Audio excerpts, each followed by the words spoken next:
Hello and welcome. Today I'm adding Robot's Tank from the Activision Collection 2 to my ever-growing list where I rank every Evercade game ever. Originally released in 1983, Robot Tank is essentially Activision's take on Battlezone. You control your tank in a pseudo 3D first-person experience where you go around blasting other tanks. Graphics. Considering the limitations of the Atari 2600 hardware, Robot Tank does a very good job of giving you a 3D effect and a first-person view and keeping things moving as smoothly as possible. There's some nice touches like weather effects, and you have the cockpit interface which indicates your damage and what have you. Sure, there's not much variety to the backgrounds or the enemy tanks, but everything works well enough and it's quite impressive given the hardware. Sound. While the sound isn't exactly memorable, you've got the engine hum, your cannon blast, your impact sounds, and various other cues that pop up here and there. It does the job, and what more can you ask for?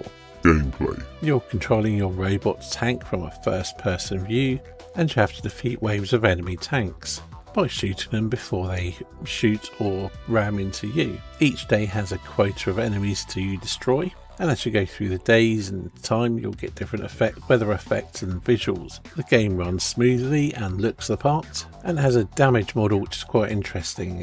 Your vision gets impaired or your visuals get impaired as you take damage. You can end up with sluggish movement or reduced fire rate, or not be able to track your enemies, which adds a bit of strategy and tension and variety to the gameplay. Although some states and the damage can be a bit frustrating, it's not quite as straightforward sort of blasting actions you might have expected, and your mileage on that may vary. Overall opinion. I was initially very impressed with Robot Tank, and it is quite fun to a degree, although the damage can get a bit irritating at times. Like I said, it does make things more varied. But I find that after a little while the game and the enemy behaviours and things don't really change all that much. It just doesn't feel like it goes far enough with it. And again, maybe that's looking at it through a modern lens. Given the hardware and everything, it is an impressive game, but I couldn't help feel that repetition set in. Ranking. To place Robot Tank on my ever-growing list where I rank every Evercade game ever, I've elected to put it above Treasure Island's Dizzy, but below the Curse of Ilmore Bay, placing it at 294 out of 455 games that I've ranked so far. Anyway, that's everything for this video. Thank you for watching, and I'll see you in the next one.